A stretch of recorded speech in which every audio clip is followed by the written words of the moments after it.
আসসালামু আলাইকুম। আমি অ্যাডভোকেট মারুফ বিল্লাহ, প্রশিক্ষক ও পরিচালক, আদর্শ ল একাডেমি, বিজ্ঞ জেলা ও দায়রা জজ আদালতে আমি আইন পেশায় নিয়োজিত আছি।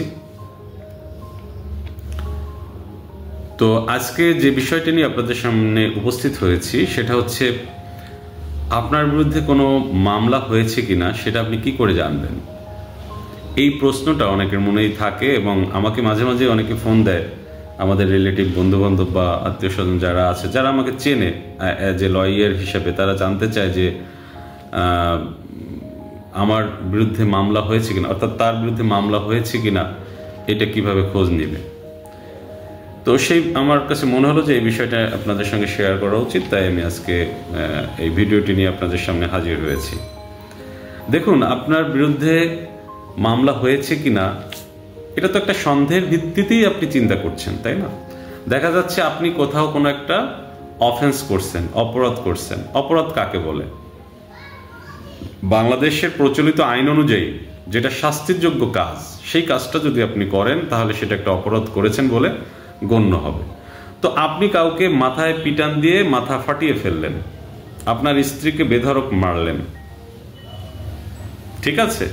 তো যাই হোক না কেন, আপনি যদি করেন এরকম কোনো অপরাধ, আপনি তো জানেন যে আমি এই অপরাধ করছি, করার পরে আপনার মনে একটা সন্দেহ, একটা ভয় কাজ করবে যে হ্যাঁ, আমার বিরুদ্ধে হয়তো একটা ফৌজদারি মামলা হলেও হতে পারে। তো ফৌজদারি মামলা হলে আপনি কি করে জানবেন, এই বিষয় নিয়ে আমি আজকে আপনাদেরকে বোঝানোর চেষ্টা করব বা জানানোর চেষ্টা করব।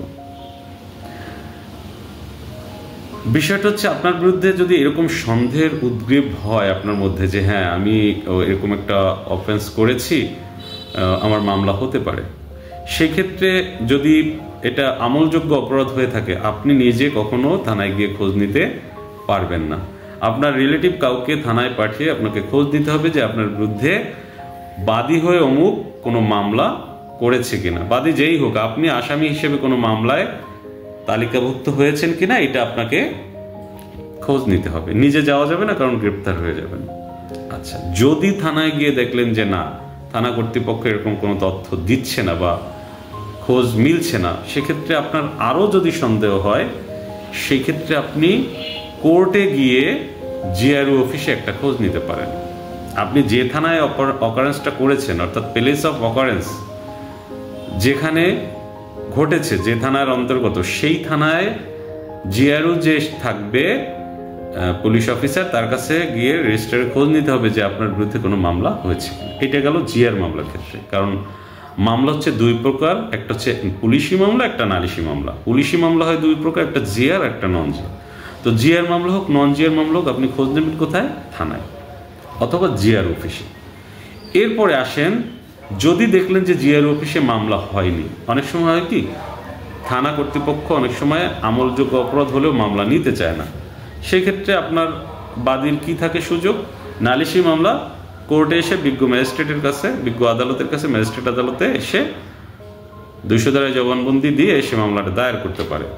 তো এরকম যদি হয়, সেক্ষেত্রে আপনি কোর্টে গিয়ে খোঁজ নেবেন যে থানার অন্তর্গত আমলি আদালত, অর্থাৎ আপনি অকারেন্সটা করেছেন মোংলা বা রামপাল, আপনি মোংলা বা রামপালের যে আমলি আদালত, সেই আদালতে যে পিটিশন রেজিস্টার যেটা আছে, সেই রেজিস্টারটাকে আপনাকে সার্চ করতে হবে যে আপনার বিরুদ্ধে কোনো মামলা হয়েছে কিনা, ঠিক আছে? তো অনেক সময় ক্লায়েন্ট যারা থাকে, এই জাতীয় সমস্যায় যারা মানে সন্দেহের মধ্যে থাকে মামলা হয়েছে কিনা, অনেক সময় তারা চিন্তা করে, তারা তো খোঁজ নেওয়ার সিস্টেমটা জানে না।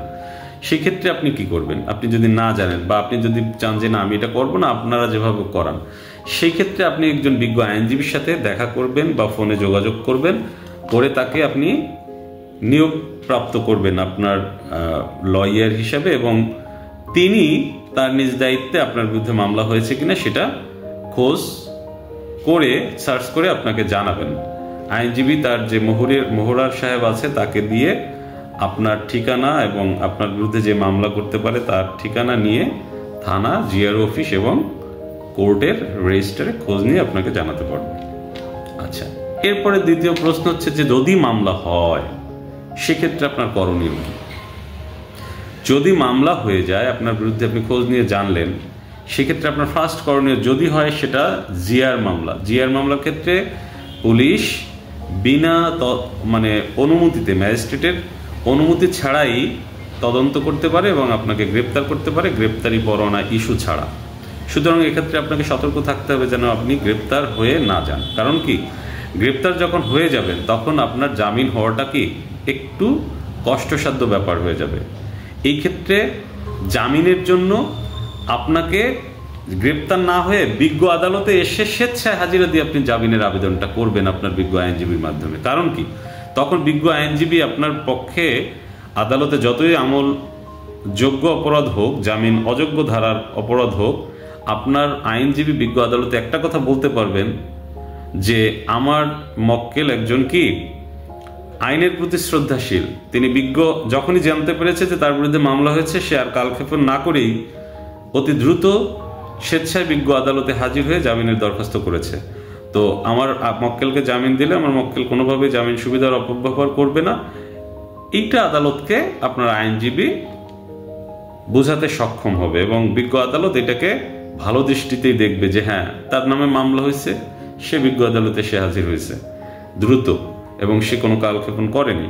সেক্ষেত্রে বিজ্ঞ আদালত আপনাকে জামিন দেওয়ার পসিবিলিটিটা অনেক বেড়ে যাবে। সো আপনার বিরুদ্ধে মামলা হলে ফার্স্টেই আপনাকে একটু হাইড হয়ে যেতে হবে এবং একজন বিজ্ঞ আইনজীবীর সঙ্গে আপনাকে যোগাযোগ করতে হবে। এরপর হচ্ছে যদি সিআর মামলা হয়, সিআর মামলার ক্ষেত্রে আপনার বিরুদ্ধে সমন হবে, তারপরে সমনে যদি আপনি না আসেন আপনার বিরুদ্ধে ওয়ারেন্ট হবে। তো সেই ক্ষেত্রে সমন হওয়ার সাথে সাথে একজন আইনজীবীর সাথে আপনি যোগাযোগ করবেন। আইনজীবী আপনাকে নির্ধারিত তারিখে, আপনার যেই ডেটে আপনার মামলার তারিখ থাকবে সেই ডেটে আপনাকে হাজির করে বিজ্ঞ আদালতে জামিনের দরখাস্ত করলে আপনার জামিন মঞ্জুর হয়ে যাবে ইনশাআল্লাহ। তো এই ছিল আলোচনা যে আপনার বিরুদ্ধে মামলা হলে কিভাবে জানবেন এবং মামলা হলে আপনি জামিনের প্রেয়ারটা কিভাবে করাবেন বা কিভাবে আপনি জামিনটা নেবেন। সার্বিকভাবে আলোচনা থেকে আশা করি আপনারা উপকৃত হয়েছেন। যদি হয়ে থাকেন অবশ্যই আমাকে সাপোর্ট করবেন। আপনাদের সহযোগিতা এবং সাপোর্ট নিয়ে আমি আরও সামনের দিকে এগিয়ে যেতে চাই। আল্লাহ হাফেজ।